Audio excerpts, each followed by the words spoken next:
Hello friends, કેમ છો બધા વિદ્યાર્થીઓ? મજામાં? મારું નામ છે રવિ સર, બરાબર. આગળ મેં પણ તમને મારું ઇન્ટ્રોડક્શન આપી દીધેલું જ છે. આજનો વિષય આપણો છે ઇકોનોમિક્સ. અર્થશાસ્ત્રની અંદર આપણે ગયા લેક્ચરની અંદર એટલે લાસ્ટ લેક્ચરની અંદર આપણે ચેપ્ટર નંબર 1 કમ્પ્લીટ કર્યું હતું. Chapter number 1. વિદ્યાર્થી મિત્રો, એ ચેપ્ટર નંબર 1 એનું જે સ્વાધ્યાય છે એ તમારે વ્યવસ્થિત નોટબુકમાં લખવાનું છે. ક્લિયર? ચોપડીનું સ્વાધ્યાય નોટબુકમાં લખવાનું છે. તમે જે પ્રશ્નો લખતા આવતા હોય પછી શું કરવાનું? સ્વાધ્યાયનું હેડિંગ આપવાનું અને સ્વાધ્યાયની અંદર જેટલા પણ પ્રશ્નો છે એ દરેક પ્રશ્નો તમારે નોટબુકમાં વ્યવસ્થિત લખવાના છે. તો ચલો વિદ્યાર્થી મિત્રો, ચેપ્ટર નંબર 1 કમ્પ્લીટ થઈ ગયું. ઇકોનોમિક્સ તમારા માટે નવો વિષય છે. આપણે શરૂ કરીએ છીએ ચેપ્ટર નંબર 2 જેનું નામ છે મૂળભૂત ખ્યાલો અને સંકલ્પનાઓ. વિદ્યાર્થી મિત્રો, ચેપ્ટરની શરૂઆત કરતા પહેલા એક વાત હું તમને કહી દઉં કે આ ચેપ્ટર અર્થશાસ્ત્ર શીખવા માટેનું અગત્યનું ચેપ્ટર છે. આ ચેપ્ટર અર્થશાસ્ત્ર શીખવા માટેનું ખૂબ જ અગત્યનું, કારણ કે જે શબ્દો છે શબ્દો તમારે સમજવા ખૂબ જ જરૂરી છે. કારણ કે દરેક શબ્દોના અલગ અલગ અર્થ આપણે રોજિંદા જીવનમાં એ શબ્દોનો ઉપયોગ કરતા હોઈએ છીએ. તો ચલો વિદ્યાર્થી મિત્રો, શરૂ કરીએ આજે આપણે નવા ચેપ્ટરની સાથે. તો આપણને ખબર છે દરેક ચેપ્ટર શરૂ કરો એટલે સૌપ્રથમ પહેલા એનું શું આવશે? પ્રસ્તાવના. શું આવશે? પ્રસ્તાવના. જે રીતે આપણે ચેપ્ટર નંબર 1 માં જોઈ હતી. ચેપ્ટર નંબર 1 એકદમ સહેલું હતું, કારણ કે આલેખ હતો, આંકડાકીય માહિતી હતી, એકદમ સહેલું ચેપ્ટર હતું. પણ આ ચેપ્ટર થોડું અઘરું પણ છે, પણ હું તમને એને સહેલાઈથી સમજાવીશ. કારણ કે વાક્ય રચના હું એકદમ કેવી બનાવી દઈશ તમને? સહેલી. તો ચલો વિદ્યાર્થી મિત્રો, શરૂ કરીએ. આપણે જોઈએ એની પ્રસ્તાવના. પ્રસ્તાવનાની અંદર લખેલું છે કે અર્થશાસ્ત્રના અભ્યાસમાં કેટલાક પાયાના ખ્યાલો અને તેનો વિસ્તૃત અર્થ સમજી લેવો જોઈએ. એ ધોરણ 11 કોમર્સમાં તમે આવો છો તો અર્થશાસ્ત્ર વિષય તમારા માટે કેવો છે? નવો છે. આગળના ધોરણમાં આવતો તો ઇકોનોમિક્સ અર્થશાસ્ત્ર વિષય તો નહોતો આવતો. તો સૌપ્રથમ પહેલા અર્થશાસ્ત્રના કેટલાક શબ્દો છે એ શબ્દોને પહેલા તમારે સમજવા પડે. કારણ કે નવો વિષય છે તો નવા વિષયની અંદર શબ્દોની સમસ્યા કેવી થતી હોય? અલગ અલગ. દાખલા તરીકે અંગ્રેજી વિષય છે. અંગ્રેજીમાં કોઈ પણ એક શબ્દ હોય તો એના અનેક અર્થ થતા હોય. કોઈ પણ એક અંગ્રેજી શબ્દ હોય તો એના અર્થ કેવા થતા હોય? અલગ અલગ. તો અહીંયા પણ એવું જ છે. આપણે રોજિંદા વ્યવહારમાં એ શબ્દનો ઉપયોગ કરીએ છીએ, પણ આપણે એ શબ્દને અલગ નથી સમજતા. પણ ઇકોનોમિક્સ અર્થશાસ્ત્રની દ્રષ્ટિએ એ શબ્દો કેવા થઈ જાય છે? અલગ. એટલે સૌપ્રથમ એને શું કરવાના? સમજી લેવાના. કારણ કે આ શબ્દો તમને કેવા આવશે? વારંવાર ઉપયોગમાં આવશે ને આવશે. સમજાય છે કે આ જે શબ્દો છે એ ખાસ નોટ ડાઉન, શાંતિથી આપણે જે ટોપિક છે સમજવાના છે. અને દરેક લેક્ચરની અંદર હું કહું, જે લેક્ચર દાખલા તરીકે આજે જે ટોપિક ચાલે તો આગલા લેક્ચરમાં તમારો સમય આવે, જે પણ આપણું ટાઈમ ટેબલ છે, ટાઈમ ટેબલ પહેલા આગલા લેક્ચરનો એક વખત રિવિઝન કરીને લેક્ચર જોવા બેસજો. સમજાય છે હું શું કહું છું? આજે આપણો લેક્ચર છે તો ગયા લેક્ચરમાં સાહેબે શું શીખવાડ્યું હતું તો એને રિમાઇન્ડ કરી લો એક વખત મગજની અંદર, તો તમને આગળના પ્રશ્નમાં ખબર પડે. બાકી આગળના પ્રશ્નમાં ખબર પડે નહીં. સમજાય છે?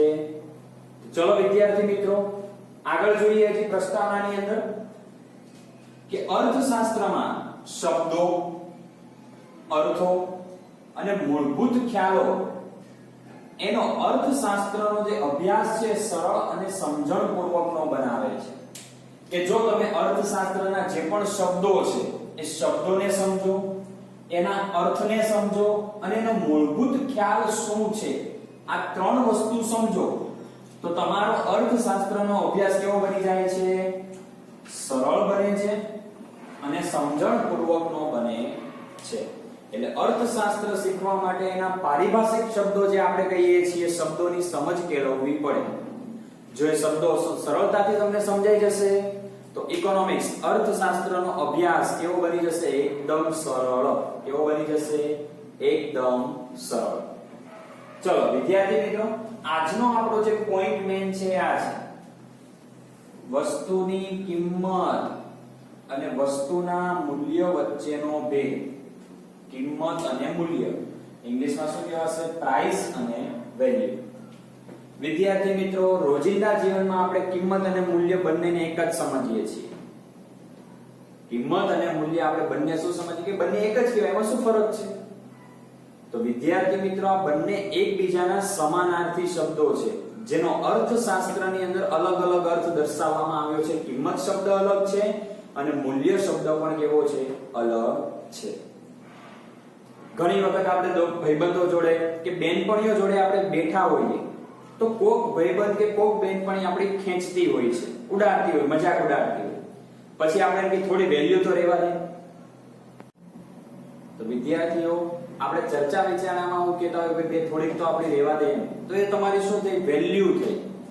બરાબર? તો વેલ્યુ ને આપણે અહીંયા શું કહીએ છીએ? મૂલ્ય. સમાજની અંદર, સોસાયટીની અંદર, મિત્રોની અંદર આપણી શું હોય છે? વેલ્યુ હોય છે. આપણે એવું કહીએ આપણી પ્રાઇસ છે એવું કહીએ છીએ? નથી કહેતા. તો એવું જ કંઈક બંને વચ્ચેનો એક સામાન્ય પાતળી એવી ભેદ રેખા છે કે પ્રાઇસ અને વેલ્યુ બંને આમ જોવા જાવ તો સમાનાર્થી શબ્દ કહેવાય છે, પણ અર્થશાસ્ત્રની અંદર એને અલગ દર્શાવવામાં આવે છે. કેવા વિદ્યાર્થી મિત્રો? અલગ.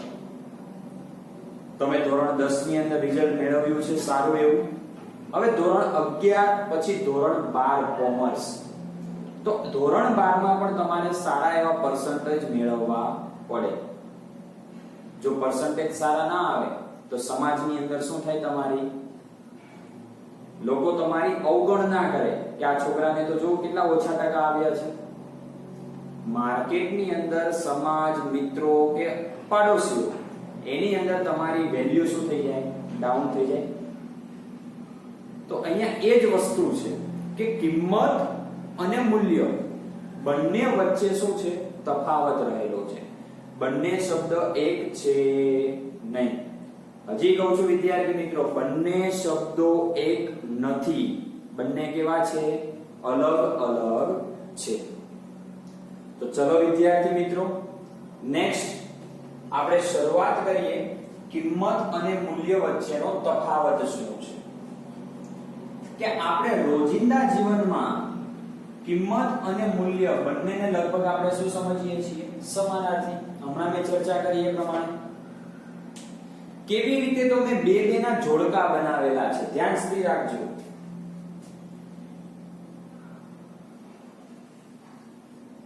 આ બંને જુઓ. આ વસ્તુ મૂલ્યવાન છે, એનો ઉલ્લેખ કર્યો તમે, મૂલ્ય. આ વસ્તુ કિંમતી છે. ચલો, બંનેની અંદર શું ડિફરન્સ આવે? કોઈ ડિફરન્સ છે નથી, પણ બંનેની વાક્ય રચના જુઓ. આ વસ્તુ મૂલ્યવાન છે અને આ વસ્તુ કિંમતી છે. બંનેના અર્થ કેવા થયા? સમાનાર્થી અર્થ થાય છે. એવી જ રીતે હું બીજું પણ તમને એક જોડકું આપું. આની કિંમત વધુ છે તો આનું મૂલ્ય વધુ છે. શબ્દ જોજો ધ્યાનથી. જો આ સમજાશે તો આની અંદર ખબર પડશે. પહેલી વસ્તુ આ સમજાશે તો આ બંને સમજાશે, આ બંને સમજાશે તો આની પછીનો પ્રશ્ન સમજાશે. ખાસ નોટ ડાઉન કરજો. આટલી વસ્તુ સમજાશે તો આની અંદર ખબર પડશે, આ સમજાશે તો આની પછીના પ્રશ્નમાં ખબર પડશે. ક્લિયર થાય છે વાત? ચલો, કે આજે મેં તમને બે ના બે જોડકા આપ્યા, બંનેનો અર્થ કેવો થાય છે? સમાનાર્થી થાય છે. આપણને કોઈ ભેદ લાગતો નથી, પરંતુ આ શબ્દોને આપણે કેવા બનાવી દીધા? સમાનાર્થી. પરંતુ અર્થશાસ્ત્રમાં તેને જુદા જુદા સમજવા કેવા છે? જરૂરી છે. કે અર્થશાસ્ત્રનો અભ્યાસ કરવો છે તમારે તો એ બંને શબ્દને અલગ અલગ સમજવા ખૂબ જ જરૂરી છે. એના વગર એ ચાલશે નહીં. કે બંનેને શું કરવા પડે? તમારે જુદા જુદા સમજવા પડે. ક્લિયર? ચલો હવે નેક્સ્ટ આપણે આગળ જોઈએ છીએ આ પ્રાઇસ એટલે એટલે કે કિંમત અને મૂલ્યમાંથી એક શબ્દ આપણે લીધો અહીંયા મૂલ્ય. બે શબ્દને અલગ સમજવા છે તો પહેલા એમાંથી મેં એક શબ્દ પસંદ કર્યો મૂલ્ય. આ સમજાશે તો આ સમજાશે. જો આમાં ખબર પડી તો આમાં ખબર પડશે. Clear point? ચલો મૂલ્ય. તો વ્યવહારને અંદર મૂલ્યને કેટલી રીતે જોવામાં આવે છે? બે રીતે. કેટલી રીતે? બે રીતે. નામ લખેલા છે ઉપયોગિતા મૂલ્ય અને વિનિમયનું મૂલ્ય. કેવી રીતે? બે રીતે જોવામાં આવે. એને ઉપયોગિતા મૂલ્ય કહેવાય અને શું કહેવાય બીજું? વિનિમયનું મૂલ્ય કહેવાશે. ચલો ઉપયોગિતા મૂલ્ય કોને કહેવાય એની ચર્ચા કરીએ. કે વસ્તુ માનવ જીવન માટે કેટલી ઉપયોગી છે તે તેનું ઉપયોગિતા મૂલ્ય દર્શાવે છે. કોઈ પણ વસ્તુ હોય એ માનવ જીવન માટે એટલે કે આપણા માટે કેટલી ઉપયોગી, તો એ કયું મૂલ્ય દર્શાવે છે? ઉપયોગિતા મૂલ્ય. ઉદાહરણ અહીંયા લખેલા છે ખોરાક, પાણી, સૂર્યપ્રકાશ, હવા. સૂર્યપ્રકાશ ઉપયોગ વધારે તો એનું ઉપયોગિતા મૂલ્ય કેવું થાય? વધુ. ખોરાક રહી શકશો ખોરાક વિના તો એનું ઉપયોગિતા મૂલ્ય વધારે. હવા, પાણી આની વગર આપણે ચાલી શકે તેમ નથી. તો આ બધી વસ્તુઓનું ખૂબ જ ઉપયોગિતા મૂલ્ય છે. એની વગર ચાલી શકે નહીં. સમજાય છે પોઈન્ટ? ચલો નેક્સ્ટ. આ વાત કરી ઉપયોગિતા મૂલ્યની. હવે આપણે જોઈએ છીએ વિનિમયનું મૂલ્ય. કોનું મૂલ્ય?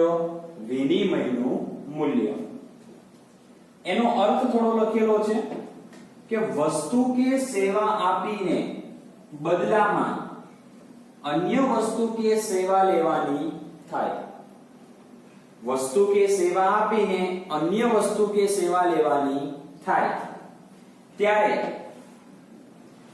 એક વસ્તુના બદલામાં અન્ય કેટલા એકમો મળે છે તે જે તે વસ્તુનું વિનિમય મૂલ્ય દર્શાવે છે. ખાસ અહીંથી એક વસ્તુના બદલામાં અન્ય વસ્તુના કેટલા એકમો મળે છે. તો વિદ્યાર્થી મિત્રો હું તને આ સામાન્ય અર્થમાં તમને સમજાવું છું કે ક્લાસની અંદર આપણને ખબર છે સ્કૂલમાં રિસેસનો ટાઈમ હોય છે તો ઘણી વખત વિદ્યાર્થીઓ સારો એવો નાસ્તો ઘરેથી લઈને આવતા હોય છે. તો વિદ્યાર્થીઓ જોડે વિદ્યાર્થીનીઓ હોય તો વિદ્યાર્થીનીઓ જોડે પોતાનો શું કરતા હોય છે? નાસ્તો શેર કરતા હોય છે. તો ઘણી વખત એવું બનતું હોય કોઈ વિદ્યાર્થી પાસે સારી વસ્તુ હોય તો એ શું કે તું મને એક વસ્તુ આપ, મારામાંથી તું બે વસ્તુ લઈ લે છે. તું મને એક વસ્તુ આપ, બદલામાં મારા ટિફિનમાં જે વસ્તુ છે એમાંથી તું એના કરતા થોડી વધુ અથવા તો બે વસ્તુ લઈ લે છે, બે ગણી. તો અહીંયા શું થયું? એક વસ્તુના બદલામાં અન્ય વસ્તુના કેટલા એકમો. ચલો એક બાજુ સફરજન છે અને એક બાજુ ચીકુ છે. હું એવું કહું એક સફરજનના બદલામાં 3 ચીકુ આપો.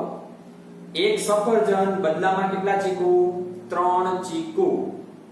તો કોનું મૂલ્ય વધારે? સફરજન કે ચીકુ?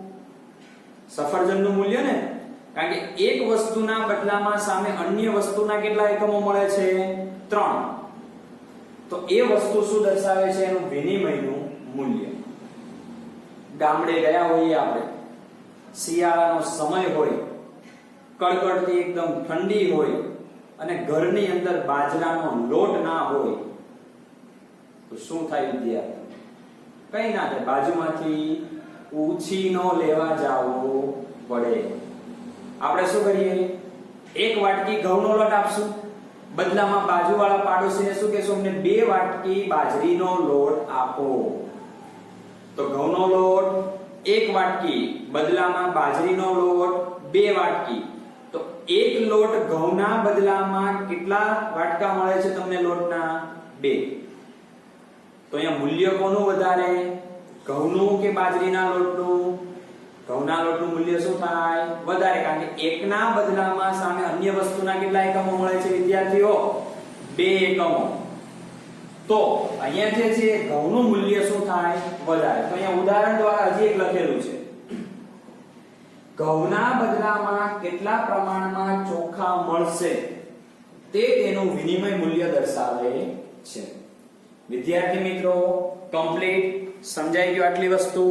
હજી ફરી વખત કહું છું, ઉપયોગિતા મૂલ્ય અને વિનિમય મૂલ્ય સમજાશે તો જ તમને આગળનો પ્રશ્ન સમજાશે. તો ચલો હવે આગળના પ્રશ્ન તરફ જઈએ. વિદ્યાર્થી મિત્રો, આપણે સમજ્યા ઉપયોગિતા મૂલ્ય અને વિનિમય મૂલ્ય. મેં કીધું એ પ્રમાણે જો આ બંને સમજાશે, ઉપયોગિતા મૂલ્ય અને વિનિમય મૂલ્ય, તો આ સમજાશે ઉપયોગિતા અને વિનિમય મૂલ્ય વચ્ચેનો સંબંધ. એટલે પહેલા ખાસ આ સમજવું જરૂરી છે કે ઉપયોગિતા મૂલ્ય કોને કહેવાય અને વિનિમય મૂલ્ય કોને કહેવાય. કમ્પ્લીટ? ચલો તો હું તમને આ સમજાવું છું વિગતવાર. ધ્યાન રાખો વ્યવસ્થિત. જો વસ્તુનું ઉપયોગિતા મૂલ્ય હોય તો તેનું વિનિમય મૂલ્ય હશે તેવું કહી શકાય નહીં. જો વસ્તુનું ઉપયોગિતા મૂલ્ય હોય તો તેનું વિનિમય મૂલ્ય હશે તેવું કહી શકાય નહીં. ના કહેવાય એવું. શા માટે ના કહેવાય? ચલો હું તમને ઉદાહરણ આપું. ઉપયોગિતા મૂલ્ય સૂર્યપ્રકાશ ઉપયોગિતા મૂલ્ય છે, એની વગર ચાલે નહીં. એનું વિનિમય મૂલ્ય હોય કે તું મને આટલો સૂર્યપ્રકાશ આપ તો બદલા હું તને આટલી હવા આપીશ, કહેવાય એવું? તો એવું ના આપણે કહી શકીએ કે ભાઈ જેનું ઉપયોગિતા મૂલ્ય છે એનું વિનિમય મૂલ્ય હોય જ, એવું કહી શકાય નહીં. ભાઈ તું મને એટલી હવા આપને હું તને થોડો સૂર્યપ્રકાશ આપું, કહેવાય એવું? આપણે એવું કહી શકીએ નહીં. તો આ પહેલો ઉપયોગિતા મૂલ્ય અને વિનિમય મૂલ્ય વચ્ચેનો સંબંધ. જો વસ્તુનું ઉપયોગિતા મૂલ્ય હોય તો તેનું વિનિમય મૂલ્ય હશે તેવું કહી શકાશે નહીં. પણ હવે એનાથી વિરુદ્ધ, જો વસ્તુનું વિનિમય મૂલ્ય હોય તો તેનું ઉપયોગિતા મૂલ્ય હોય જ. મેં ઉદાહરણ આપ્યું તમને. એક સફરજનના બદલામાં 3 ચીકુ તમે લ્યો છો, તો આપણે એક સફરજન આપીને કેટલા ચીકુ લ્યો છો? 3. ઉપયોગ શેમાં કરશો?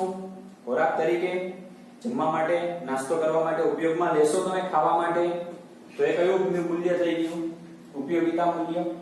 પહેલા આપણે કયું મૂલ્ય દર્શાવ્યું? વિનિમયનું મૂલ્ય. અને વિનિમયનું મૂલ્ય હોય તો ઉપયોગિતા મૂલ્ય હોય જ. એટલે બંને ધ્યાન રાખજો ખાસ આ વસ્તુ. એટલે મેં કીધું જો આ વસ્તુ તમને ક્લિયર હશે, આ પોઈન્ટ, તો તમને આ સંબંધ સમજાશે. તો બે વાક્ય થયા. કઈ રીતે? તો જો વસ્તુનું ઉપયોગિતા મૂલ્ય હોય તો વસ્તુનું વિનિમય મૂલ્ય હોય એવું કહી શકાય નહીં. પણ હવે ઊંધું, જો વસ્તુનું વિનિમય મૂલ્ય હોય તો તેનું ઉપયોગિતા મૂલ્ય હોય અને હોય જ. ક્લિયર? બે સેન્ટેન્સ, બંને વચ્ચેનો સંબંધ કમ્પ્લીટ સમજાઈ ગયો. ચલો હવે નેક્સ્ટ. જે વસ્તુનું ઉપયોગિતા મૂલ્ય ઊંચું અને પુરવઠો અમાપ. ઉપયોગિતા મૂલ્ય કેવું? ઊંચું અને પુરવઠો અમાપ. અમાપ એટલે ક્યારેય ખૂટી શકે નહીં. તો એની ઉપર કોઈ પેઢી કે વ્યક્તિ કાબુ રાખી શકતા નથી. જો સમજાવું ઉદાહરણ દ્વારા. શું કીધું? ઉપયોગિતા મૂલ્ય ઊંચું, સૂર્યપ્રકાશ, હવા, પાણી, ખોરાક. ઉપયોગિતા મૂલ્ય કેવું છે? વધારે. પુરવઠો અમાપ, ગમે એટલો ભરપૂર છે. તો પેઢી કે વ્યક્તિ એની પર કાબુ રાખી શકે નહીં. આપણા ઘરે સૂર્યપ્રકાશ આવે છે, આપણે દિવાલ ઊભી કરીને એવું કરી શકીએ કે બાજુવાળાને નહીં મળે? એને મળવાનો જ છે. હવા, તમારા ઘર પાસેથી પવન જતો હોય, તમે દિવાલ બંધ કરી દો છો, એને પવન નહીં જાય? તો ઉપયોગિતા મૂલ્ય જેમ ઊંચું તેમ પુરવઠો કેવો હોય છે? અમાપ, કદી ખૂટી શકતો નથી. પણ એની ઉપર કોઈ પેઢી વ્યક્તિનો કાબુ હોતો નથી. એની ઉપર આપણે કાબુ રાખી શકતા નથી, કારણ કે કુદરતી છે. અને કુદરતી વસ્તુ ઉપર આપણે આધાર કેવો હોય છે? નિરાધાર. એનો કોઈ અમાપ પુરવઠો એ કેવું છે? અમાપ છે. એનું કોઈ મૂલ્ય તમે નક્કી કરી શકતા નથી. ક્લિયર વિદ્યાર્થી મિત્રો આ પોઈન્ટ? નેક્સ્ટ પોઈન્ટ, પરંતુ જે વસ્તુની અછત છે, શું છે? અછત. અછત એટલે એનું પ્રમાણ કેવું હોય? ખૂબ જ ઓછું હોય. તો એ વસ્તુના પુરવઠા પર થોડા લોકોનો શું હોય છે? કાબુ. કારણ કે વસ્તુનું પ્રમાણ કેવું છે? ઓછું છે. તો એ વસ્તુનો જે પુરવઠો જે જથ્થો છે એના ઉપર થોડા લોકોનો શું હોય છે? કાબુ. તો એનું વિનિમયનું મૂલ્ય કેવું થઈ જાય છે? ઓછું. કેવી રીતે? દાખલા તરીકે સોનું, ચાંદી, હીરા, માણેક, મોતી, આ બધી કેવી વસ્તુ કહેવાય? કિંમતી વસ્તુ. આ વસ્તુની કેવી હોય? હંમેશા અછત જ હોય. બરાબર? મોટા ભાગે આપણે જોઈએ છીએ ઘરની અંદરનો સંબંધ હોય કે બહારની કોઈ પણ વ્યક્તિ હોય, ચલો ઘરેથી એના પતિએ, બે પતિ પત્ની છે, પતિ એને વીંટી બનાવી આપી. શું બનાવી આપ્યું? પેલા રિંગ. તો શું એની જરૂરિયાત પૂરી? ના, મારે પેન્ડલ સેટ બનાવવો છે. સોનું વસ્તુની શું છે? અછત. પણ ખરીદી કેવા લોકો શકે? થોડા લોકો જ. શા માટે? એની કિંમત કેવી છે બજારમાં? વધારે છે. તો એનું વિનિમય કેવો થશે? ઓછો થશે. વીંટી બનાવી તો કે મારે પેન્ડલ સેટ બનાવવો છે. પેન્ડલ સેટ કે મારે પોચો બનાવવો છે. આ પોચામાં પતિ જ પોચો થઈ ગયો છે ભાઈ. બરોબર? પતિની તે બિચારાની લેવાય જાય ને. એટલે વસ્તુ ધ્યાન રાખો, અહીંયા શું છે? વસ્તુની અછત છે. માર્કેટની અંદર આ શું છે? પ્રમાણ છે, પણ ખરીદનારા કેવા? ઓછા. શા માટે? એની કિંમત કેવી છે? વધારે. એટલે અહીંયા શું કીધું? થોડા લોકો પર જ શું હોય છે? એનો કાબુ. તો એનું વિનિમય મૂલ્ય શું થઈ જાય છે? ઓછું. વિનિમય મૂલ્ય શું થઈ જાય? ઓછું થઈ જાય છે. વિદ્યાર્થી મિત્રો, આ બે પોઈન્ટ સરખા છે અને આ બે પોઈન્ટ સરખા છે. ધ્યાન રાખતા જજો. આ બંને કમ્બાઈન આવે, આ બંને સેમ આવે. હવે નવો પોઈન્ટ, એક સ્થળે વિનિમય મૂલ્ય નીચું, એક સ્થળે વિનિમય મૂલ્ય નીચું. તો ભિન્ન. ભિન્ન એટલે જુદા જુદા સ્થળે. કેવા? જુદા જુદા સ્થળે વિનિમય મૂલ્ય કેવું? ઊંચું જોવા મળે છે. ચલો, તમે રણની અંદર ફરવા માટે જાઓ છો, પાણીની તરસ લાગે છે, તો પાણીનું વિનિમય મૂલ્ય ઊંચું. ઉદાહરણ સમજો ધ્યાનથી, આ વાક્ય સમજાવું છું. એક સ્થળે વિનિમય મૂલ્ય નીચું, તો ભિન્ન સ્થળે વિનિમય મૂલ્ય કેવું બને છે? ઊંચું. રણની અંદર છો, પાણીની તરસ લાગે છે, તો એ જગ્યાએ પાણીનું વિનિમય મૂલ્ય કેવું થાય? વધારે. પણ ભિન્ન સ્થળ, અહીંયા બરાબર ઘર છે, ઘરની અંદર પાણીનો પુરવઠો તો કે પૂરતો છે, તો ત્યાં વિનિમય મૂલ્ય શું થઈ જાય છે? નીચું થઈ જાય છે. કારણ કે આપણી પાસે પુરવઠાનું પ્રમાણ ખૂબ જ વધારે છે, પાણી પૂરતા પ્રમાણમાં છે. ઘણી વખત તો જે પાણી આવતું હોય તો પાણીનો નળ ખુલ્લો મૂકીને તમે જતા રહો, પાણી સોસાયટીની બહાર જાય. એટલે વિદ્યાર્થી મિત્રો, હજી પાણી બચાવજો, નહીતર ભવિષ્યમાં ખૂબ મોટી તકલીફ ઊભી થશે. એટલે અહીંયા મેં તમને ઉદાહરણ આપ્યું કે એક સ્થળે વિનિમય મૂલ્ય નીચું, કે રણની અંદર તો ત્યાં પાણીનું વિનિમય મૂલ્ય શું બતાવે? વધારે. પણ ભિન્ન સ્થળ એટલે આપણે જ્યાં રહીએ છીએ અથવા તો બીજી જગ્યાએ જઈએ છીએ ત્યાં, તો એ સ્થળે પાણીનું વિનિમય મૂલ્ય શું બતાવે છે? ઊંચું બતાવે છે. આપણે આમ જોવા જઈએ તો પાણીનું વિનિમય મૂલ્ય શું છે? શૂન્ય છે. પણ હવે છે અત્યારના સમયના, પહેલાના સમયમાં શૂન્ય હતું, પણ હવે જો ચોખ્ખું પાણી મેળવવું હોય તો એનું વિનિમય મૂલ્ય શું થઈ જાય છે? વધુ. હવે તો ઊંટને પણ બિસ્લેરી પાણી જોઈએ છે, એટલે એનું પાણીનું મૂલ્ય શું થઈ જાય? વધારે. એડવર્ટાઇઝમેન્ટ જોઈએ છે ને બિસ્લેરી પાણીની, રણની અંદર ઊંટ પણ બિસ્લેરી પાણી પીવે છે, તો એનું વિનિમય મૂલ્ય શું થઈ જાય? વધારે. અને હવે બંનેનો ભેદ સમજાઈ ગયો હોય તો હવે બંનેનો અર્થ, મૂલ્ય એટલે શું અને કિંમત એટલે શું. તો મૂલ્યનો અર્થ વસ્તુ કે સેવાનું અન્ય વસ્તુના પ્રમાણમાં વિનિમય એટલે એને શું કહેવાશે? મૂલ્ય. કે વસ્તુ કે સેવાનું અન્ય વસ્તુના પ્રમાણમાં વિનિમય. ઉદાહરણ આપ્યું તો એ પ્રમાણે એક ઘઉંની વાટકીના બદલામાં સામે બે બાજરાની લોટનો વાટકો લેવાનો, તો એ શું થઈ ગયું? વસ્તુ કે સેવાનું મૂલ્ય થઈ ગયું. પર કિંમત કે વસ્તુ કે સેવાના બદલામાં ચૂકવાતા નાણાકીય એકમનું પ્રમાણ એટલે વસ્તુની શું કહેવાશે? કિંમત કહેવાશે. માર્કેટની અંદર કોઈ વસ્તુ કે સેવા લેવા માટે જાવ, બદલામાં તમે શું આપો છો? નાણાકીય મૂલ્ય આપો. તમે રૂપિયા ચૂકવો છો તો એ રૂપિયા ચૂકવો તો એ એકમનું પ્રમાણ એને શું કહેવાશે વિદ્યાર્થી મિત્રો? કિંમત કહેવાશે. તો વિદ્યાર્થી મિત્રો આજનો આપણો ટોપિક ક્લિયર થયો. કયો ટોપિક હતો આપણો? તો વસ્તુની કિંમત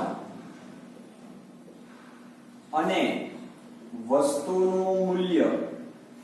આ આખો એક ટોપિક ક્લિયર થયો. આજે પ્રશ્ન મેં તમને સમજાવ્યો એ નોટબુક ની અંદર હોમવર્કમાં તમારે લખવાનો છે. શું કીધું?